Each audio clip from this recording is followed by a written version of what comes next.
సుందరకాండం. హనుమంతుని తోకకు నిప్పంటిస్తున్న రాక్షసులు.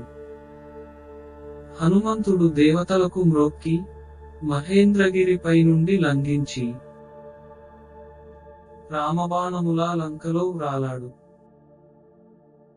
చీకటి పడిన తరువాత లంకిణిని దండించి లంకలో ప్రవేశించి సీతను వెదుకసాగాడు.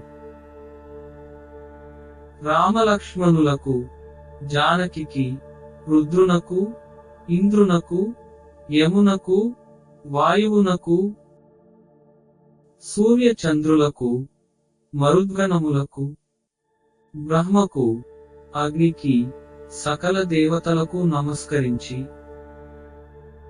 అశోకవనంలో సీతను వెదకడానికి బయలుదేరాడు. అక్కడ శింశుపా వృక్షము క్రింద రాక్షస కాంతలచే పీడింపబడుతూ భీతయై కృషించిన సీతను చూచాడు. ఈమె సీతయే అని నిర్ధారించుకున్నాడు. సీతకు కనిపించి మెల్లగా తన వృత్తాంతమును, రాముని దుఃఖమును వివరించి రాముడిచ్చిన ఉంగరాన్ని ఆమెకు అందించాడు. సీత దుఃఖించి అందరి క్షేమ సమాచారములు అడిగి ఆపై రాముని వర్ణించమని కోరింది. హనుమంతుడు భక్తితో ఆజానుబాహుడు, అరవింద దళాయతాక్షుడు, శుభలక్షణములు గలవాడు, అనన్య సుందరుడు అయిన రాముని అతని సోదరుడైన లక్ష్మణుని వర్ణించగా విని సీత ఓరడిల్లినది. హనుమంతుని ఆశీర్వదించి తన చూడామణిని ఆనవాలుగా ఇచ్చింది.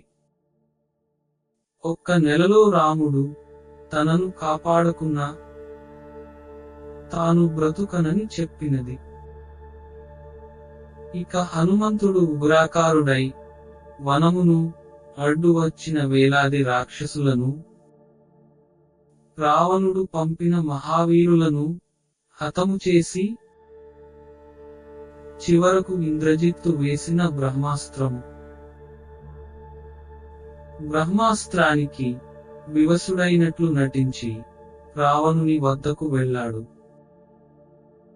సీతమ్మను అప్పజెప్పి రాముని శరణు వేడి లంకను కాపాడుకోమని, ప్రాణాలు దక్కించుకోమని హితవు చెప్పాడు.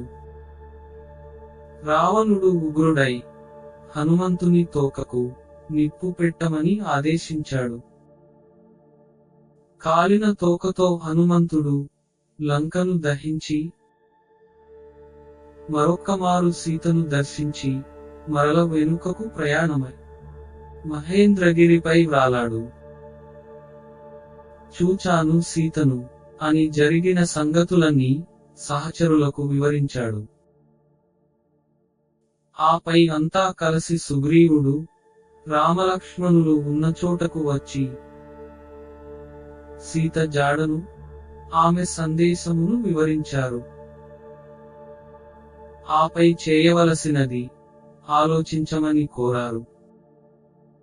యుద్ధకాండం. హనుమంతుడు చేసిన మహోపకారానికి రాముడు ఇంతటి క్లిష్టకార్యమును మరెవ్వరూ సాధింపలేరు. మా అందరి ప్రాణములను నిలిపిన ఆప్తుడవు నీవు. నీవంటి దూత మరొకరు లేరు. గాఢాలింగనము కంటే నీకు నేనేమి బహుమానము ఇవ్వగలను అని హనుమను కౌగిలించుకొనెను. తరువాత అందరూ తర్కించి యుద్ధమునకు నిశ్చయించారు. సరైన సమయము చూసి నీలుని నాయకత్వములో బ్రహ్మాండమైన కపిసేన దక్షిణమునకు పయనమై సాగర తీరము చేరుకొన్నది. రావణుని తమ్ముడైన విభీషణుడు రావణునితో విభేదించి సాగరము దాటి రాముని శరణు జొచ్చెను. కానున్న లంకాధిపతివని రాముడు విభీషణునకు ఆశ్రయమిచ్చి కానున్న లంకాధిపతిగా సాగర జలాలతో అభిషిక్తుని చేయించెను. ఇక సాగరమును దాటుటకు అద్భుతమైన వారధి నిర్మాణము విశ్వకర్మ కొడుకైన నలుని పర్యవేక్షణలో జరిగింది. వానర భల్లూకసేనల రామలక్ష్మణులు వారధి దాటి లంకను చేరారు. రామలక్ష్మణులపై నాగాస్త్రమును ప్రయోగిస్తున్న ఇంద్రజిత్తు ఇరు పక్షాల వారు వ్యూహాలు సన్నద్ధం చేసుకున్నారు. చిట్ట చివరి ప్రయత్నంగా రాముడు పంచిన అంగదరాయబారం విఫలమైనది. జయత్యతి బలో రామో లక్ష్మణశ్చ మహాబల రాజా జయతి సుగ్రీవో రాఘవేనాభిపాలిత అంటూ వానరసేన లంకను ముట్టడించింది. మహాయుద్ధం జరిగింది. వానరుల చేతిలో రాక్షస వీరులు భంగపడ్డారు. దానితో ఇంద్రజిత్తు మాయాయుద్ధమారంభించి నాగాస్త్రంతో రామలక్ష్మణులను వివసులను చేసి శత్రు సైన్యాన్ని భయకంపితులను చేశాడు. అంతా విషణ్ణులైన సమయానికి గరుత్మంతుడు మహాప్రభంజనంలా వచ్చి వారిని నాగబంధాల నుండి విముక్తులను చేశాడు. అనేకమంది రాక్షస వీరులు వానరుల చేత రామలక్ష్మణుల చేత హతులయ్యారు. రావణుడు స్వయంగా మహావీరులైన రాక్షసగణాలను వెంటబెట్టుకుని యుద్ధానికి వెడలాడు. అప్పుడు జరిగిన భీకర సంగ్రామంలో రావణుని కిరీటము నేలబడింది, ధనుసు చేజారింది. విశ్రాంతి తీసుకొని మరునాడు యుద్ధానికి రమ్మని రాముడు రావణుని పంపేశాడు.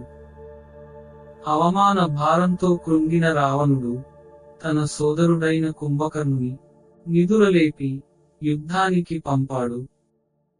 కుంభకర్ణుడు వానరులను కరకర నమలి మృంగుతూ ఎండు అడవిని అగ్ని కాల్చినట్లుగా వానరసేనను నాశనం చేయసాగాడు.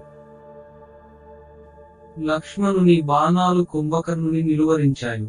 రాముడు దివ్యాస్త్రాలతో వాని బాహువులను ఊరువులను ఖండించగా వాడు పర్వతంలా క్రిందపడ్డాడు. మరునాడు ఇంద్రజిత్తు బ్రహ్మాస్త్రానికి అందరూ వివసులయ్యారు. హనుమంతుడు పర్వత సమేతంగా ఓషధులను తెచ్చి అందరినీ పునరుజ్జీవితులను చేసి మరల పర్వతాన్ని యథాస్థానంలో ఉంచి వచ్చాడు. లక్ష్మణుడు అన్న ఆశీర్వాదము పొంది హనుమంతుని భుజాలపై ఆసీనుడై వెళ్లి ఇంద్రజిత్తును చంపేశాడు. తరువాతి వీడియోలో పట్టాభిషిక్తులైన సీతారాములు రాముని నిర్యాణం